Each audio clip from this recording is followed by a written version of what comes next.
선주와 6번째 원. 선주는 컴퍼스로 원을 그렸다. 5번째 원이었다. 첫 번째 원은 컴퍼스 침이 미끄러져서 망쳤고, 두 번째는 선이 너무 굵었고, 세 번째는 시작점과 끝점이 맞지 않았다. 네 번째 원은 거의 완벽했지만 종이가 조금 찢어졌다. 완벽한 원은 존재하지 않아. 아버지가 말했다. 선주는 고개를 들었다.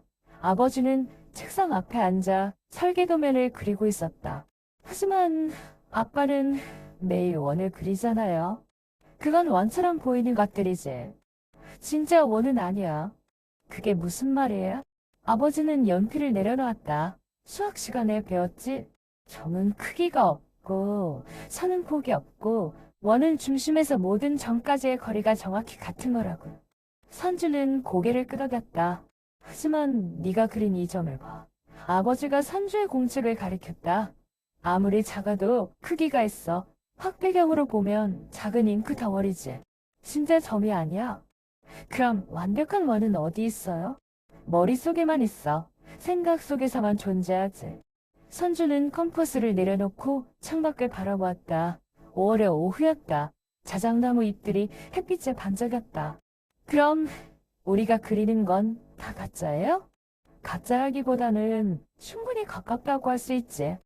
95%의 원, 98%의 원. 그 정도면 원이라고 부를 수 있어. 선주는 뭔가를 곰곰이 생각했다. 사람도 그래요. 응? 승희는 제 90% 친구예요. 어제 싸웠거든요.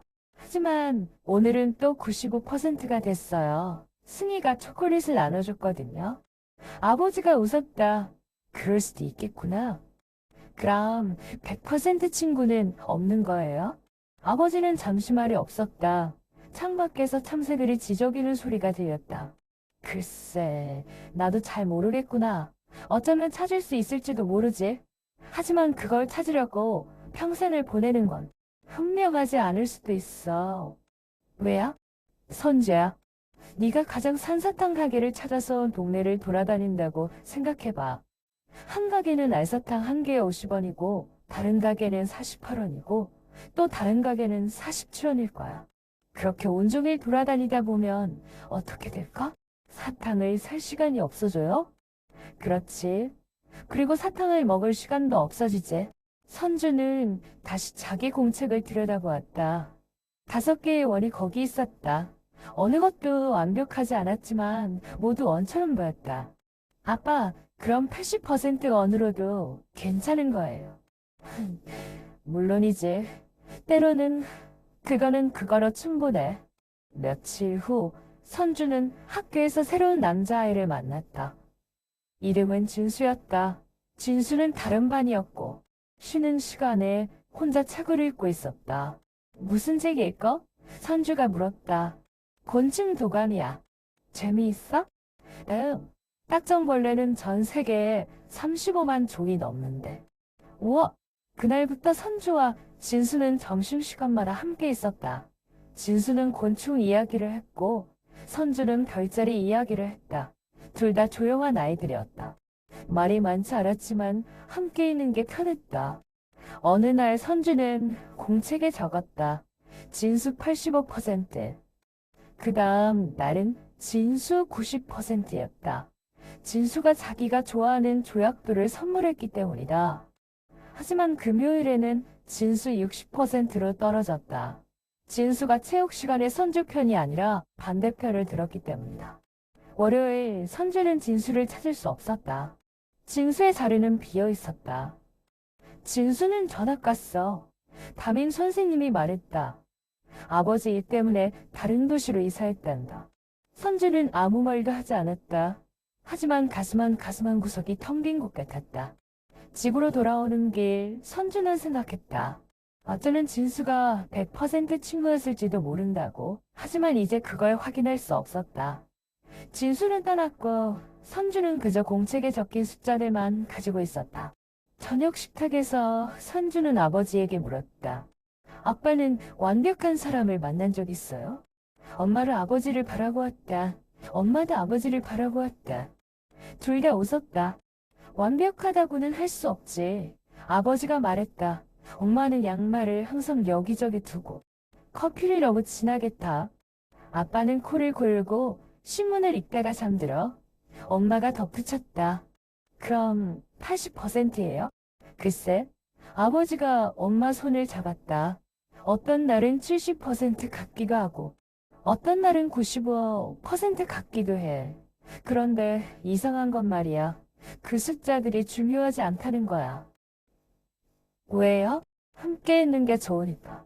선주는 이해했다. 완전히는 아니지만 조금은 이해했다. 그날 밤 선주는 침대에 누워 천장을 바라보았다. 천장에는 야광 별 스티커들이 붙어 있었다. 아버지와 함께 붙인 것들이었다. 별자리를 만들려고 했지만 정확하지는 않았다. 북두칠성은 별이 8개였고 오리온 자리는 조금 비뚤어졌다. 하지만 어둠 속에서 그 별들은 빛났다. 선주는 생각했다. 어쩌면 완벽함이란 건 찾는 게 아니라 만들어가는 것일지도 모른다고. 아니, 만들어간다는 것도 정확한 표현은 아니었다. 그보다는 그냥 함께 있는 것. 내일 승희와 놀이터에 가기로 했다. 승희는 완벽한 친구가 아니었다. 가끔 욕심이 많았고 가끔 고집이 셌다. 하지만 승희는 선주의 비밀을 지켜주었고 슬플 때 옆에 있어줬다. 진수는 어디선가 새로운 친구를 사귀고 있을 것이다. 그 친구가 진수에게 85%일지 90%일지 선주는 알 수 없었다. 하지만 진수가 행복하기를 바랐다. 선주는 눈을 감았다. 어둠 속에서 천장의 별들이 여전히 희미하게 빛나고 있는 게 느껴졌다. 완벽한 별자리는 아니었지만 선주의 별자리였다. 다음 날 아침 선주는 공책을 펼쳤다. 그리고 마지막 페이지에 이렇게 적었다. 완벽한 원은 없다. 완벽한 사람도 없다. 하지만 괜찮다. 그리고 컴파스를 들었다. 6번째 원을 그렸다. 이번에도 완벽하지 않았다. 손이 조금 떨렸고 시작점과 끝점이 정확히 만나지 않았다. 하지만 그건 원이었다. 선주는 그 원 안에 작은 집을 그렸다. 집에는 창문이 있었고 창문 밖으로 나무가 보였다. 나무 아래에는 두 아이가 서 있었다. 한 아이는 곤충 독감을 들고 있었고 다른 아이는 별지도를 들고 있었다. 완벽하지 않은 원 안에 완벽하지 않은 그림. 하지만 선주는 그게 좋았다. 교실 창밖으로 5월의 햇살이 쏟아져 들어왔다. 승희가 교실 문을 열고 들어왔다. 선주야, 오늘 놀이터 갈 거지? 응. 선주는 공책을 덮었다. 오늘은 몇 퍼센트가 될지 알 수 없었다. 어쩌면 75%일 수도 있고 95%일 수도 있었다. 중요한 건 오늘이 있다는 것, 오늘이 있다는 것, 승희가 있다는 것, 그리고 놀이터에 갈 수 있다는 것이었다. 컴퍼스는 연필꽂이에 꽂혀 있었다. 내일 또 다른 원을 그릴 것이다. 완벽하지 않은 또 하나의 원, 하지만 그걸로 충분했다. 왜냐하면 선주는 이제 알았으니까. 우리가 사는 건 머릿속 관념의 세계가 아니라 손으로 만지고 눈으로 보고 마음으로 느끼는 이 세계라는 것을. 그리고 이 세계에서는 95%의 원도 원이고 80%의 친구도 친구라는 것을. 그리고 무엇보다 지금 이 순간이 가장 소중하다는 것을. 선주는 승희 손을 잡고 교실을 나섰다. 복도에는 다른 아이들의 웃음소리가 가득했다. 완벽하지 않은, 하지만 충분히 아름다운 5월의 아침이었다. 28살의 선주는 완벽한 프레젠테이션을 준비하고 있었다. 세 번째 수정본이었다. 글꼴이 마음에 들지 않았다. 여백도 어색했다. 12페이지의 그래프는 다시 그려야 했다. 시계는 새벽 2시를 가리켰다. 내일 회의인다. 선주는 혼잣말을 했다. 거의 다 됐어. 하지만 거의는 충분하지 않았다. 선주는 완벽을 원했다. 상사도 완벽을 원했다. 고객도 완벽을 원했다. 모두가 완벽을 원하는 세상이었다. 선주는 커피를 한 모금 마셨다. 쉬고 있었다. 창밖은 어두웠다. 도시의 불빛들만이 희미하게 반짝였다. 책상 서랍 깊은 곳에서 무언가가 선주를 불렀다. 오래된 공책이었다. 이사할 때마다 버리지 못하고 가져온 것. 표지는 바랬고 모서리는 해졌다. 선주는 공책을 펼쳤다. 어린 시절의 글씨체가 거기 있었다. 진수 85%, 승희 90%, 그리고 마지막 페이지의 문장. 완벽한 원은 없다. 완벽한 사람도 없다. 하지만 괜찮다. 선주는 그 문장을 오래 바라보았다. 언제 이런 걸 썼었나? 기억이 희미했다. 컴퍼스로 원을 그리던 오후, 아버지와 나눈 대화? 진수와 승희, 모든 게 아득히 멀었다. 휴대폰이 울렸다. 어머니였다. 선주, 아직도 안 자니? 일하고 있어요. 또? 어제도 밤새 잤니? 이번 프로젝트가 중요해요. 전화기 너머로 한숨 소리가 들렸다. 선주야, 네가 찾는 게 뭐냐? 완벽한 결과요. 그걸 찾으면 뭐가 달라지는데? 선주는 대답할 수 없었다. 승진? 인정? 만족감? 그것들이 선주가 원하는 것이긴 했지만 정확한 답은 아니었다. 엄마, 나중에 얘기해요. 지금 바빠서. 전화를 끊고 나서 선주는 다시 공책을 들여다보았다. 그 페이지에는 원안에 그려진 작은 그림도 있었다. 두 아이가 나무 아래 서 있는 그림. 선은 비뚤비뚤했고 비율도 맞지 않았지만 어린 선주는 그걸로 만족했던 것 같았다. 며칠 후 회의는 예정대로 진행되었다. 프레젠테이션은 성공적이었다. 상사는 만족했고 고객도 좋아했다. 하지만 선주는 13페이지의 오타를 발견했다. 아무도 눈치채지 못했지만 선주는 알고 있었다. 잘했어요. 동료 다운 씨가 말했다. 완벽했어요. 완벽 그 단어가 선주를 따라다녔다. 점심시간 선주는 회사 근처 공원 벤치에 앉았다. 샌드위치를 먹으려고 했지만 식욕이 없었다. 옆 벤치에는 한 여자와 어린 소녀가 앉아 있었다. 엄마, 이 그림 어때? 소녀가 스케치북을 들어 보였다. 예쁘네. 하지만 여기 집 지붕이 조금 삐뚤어졌어. 괜찮아요. 우리 할머니 집도 지붕이 삐뚤어졌잖아요. 여자가 웃었다. 그렇네. 네 말이 맞다. 선주는 그들을 바라보았다. 소녀의 그림은 완벽하지 않았다. 하지만 소녀는 행복해 보였다. 그리고 그 순간을 즐기고 있었다. 집으로 돌아오는 지하철 안에서 선주는 또 그 공책을 꺼내 읽었다. 아버지의 말이 떠올랐다. 가장 싼 사탕 가게를 찾아서 온종일 돌아다니다 보면 사탕을 살 시간도 먹을 시간도 없어진다. 선주는 무엇을 찾아 온종일 돌아다니고 있었을까? 완벽한 프레젠테이션을 만들어서 뭘 하고 싶었을까? 그 질문에 선주는 답할 수 없었다. 다음 주말, 선주는 오랜만에 고향을 찾았다. 부모님 집 다락방에는 더 많은 공책들이 있었다. 선주는 그것들을 하나하나 펼쳤다. 완벽하지 않은 글씨, 완벽하지 않은 그림, 완벽하지 않은 수학 문제 풀이들. 하지만 그 안에는 살아있는 무언가가 있었다.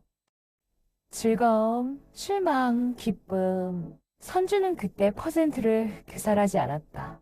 그저 살았던. 선주야, 못 찾니? 아버지가 다락방으로 올라왔다. 옛날 공책들이여. 아버지는 선주 옆에 앉았다. 머리는 희끗희끗해졌지만 눈빛은 여전했다. 아빠, 기억나세요? 제가 완벽한 문을 그리려고 했던 거. 그럼 네가 컴퍼스로 5개인가 그렸지. 6개요? 근데 아빠가 그때 말씀하셨잖아요. 완벽한 원은 머릿속에만 있다고. 그랬나? 네. 그리고 95% 원도 원이라고요? 아버지가 웃었다.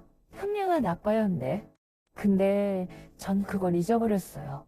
선주의 목소리가 작아졌다. 언제부턴가 100%만 찾고 있었어요.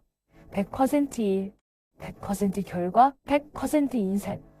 그리고 피곤해요. 너무 피곤해요. 아버지는 한동안 말이 없었다. 창밖으로 저녁 햇살이 들어왔다. 선주야, 네가 어렸을 때 나한테 물었어. 엄마가 완벽한 사람이냐고? 기억나니? 조금야.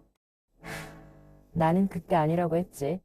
70%였다가 95%였다가 한다고. 근데 말이야, 지금도 그래. 네 엄마는 완벽하지 않아. 나도 완벽하지 않고, 우리 결혼 생활도 완벽하지 않아. 그럼요? 그럼에도 좋아. 함께 있는 게 좋으니까. 선주는 눈물이 날 것 같았다. 언제부터 잊어버렸을까? 함께 있는 게 좋다는 그 단순한 진실을. 그날 저녁, 선주는 오래된 친구 승희에게 전화를 걸었다. 5년 만이었다. 선주님, 세상에, 네가 웬일이야? 미안해. 바쁘다고 연락 못했어. 괜찮아. 나도 그랬어. 어떻게 지내? 두 사람은 1시간 넘게 이야기했다. 승희는 두 아이의 엄마가 되어 있었다. 삶은 완벽하지 않았지만 행복하다고 했다. 있잖아. 승희야. 우리 어렸을 때 내가 공책에 네 이름 몇백 퍼센트를 적었던 거 기억나. 승희가 깔깔 웃었다. 그랬어? 나 몇 퍼센트였는데? 그날 달랐어. 85에서 95 사이였던 것 같아. 지금은? 선주는 잠시 생각했다. 지금이면 이은 퍼센트가 중요하지 않은 것 같아. 맞아. 중요한 건 우리가 아직도 친구라는 거지. 전화를 끊고 나서 선주는 오래된 공책을 다시 펼쳤다. 그리고 새로운 페이지에 이렇게 적었다. 30살이 되어서야 다시 배운다. 완벽함을 찾느라 살 시간을 잃지 말 것. 80%로도 충분하다는 것. 아니, 80%면 행운이라는 것. 그리고 가장 중요한 것. 지금 이 순간. 다음 날 아침 선주는 새 프로젝트를 시작했다. 이번에는 달랐다. 완벽을 추구하되. 완벽에 갇히지 않았다. 오타를 발견하면 고쳤지만 그것 때문에 밤을 새지는 않았다. 저녁 6시가 되면 컴퓨터를 껐다. 그리고 집으로 돌아왔다. 어느 저녁 선주는 산책을 나갔다. 5월이었다. 자작나무 잎들이 햇빛에 반짝였다. 어린 시절 창밖으로 보던 그 나무들처럼. 길을 걷다가 선주는 문구점 앞에서 멈춰섰다. 쇼윈도에는 컴퍼스가 진열되어 있었다. 선주는 가게 안으로 들어가 컴퍼스 1개를 샀다. 그리고 새 공책과 함께. 집에 돌아와서 선주는 원을 그렸다. 첫 번째 원은 선이 떨렸다. 두 번째는 조금 나았다. 세 번째 원을 그릴 때 선주는 미소 지었다. 완벽하지 않았지만 원이었다. 그리고 그 원 안에 작은 것들을 그렸다. 집, 나무, 사람들, 서투른 그림이었지만 선주는 만족했다. 왜냐하면 이것은 완벽함을 향한 여정이 아니라 지금 이 순간을 담은 기록이었으니까. 창밖으로 도시의 불빛들이 반짝였다. 완벽하지 않은 세상에 완벽하지 않은 밤. 하지만 선주에게는 충분했다. 아니 충분함 그 이상이었다.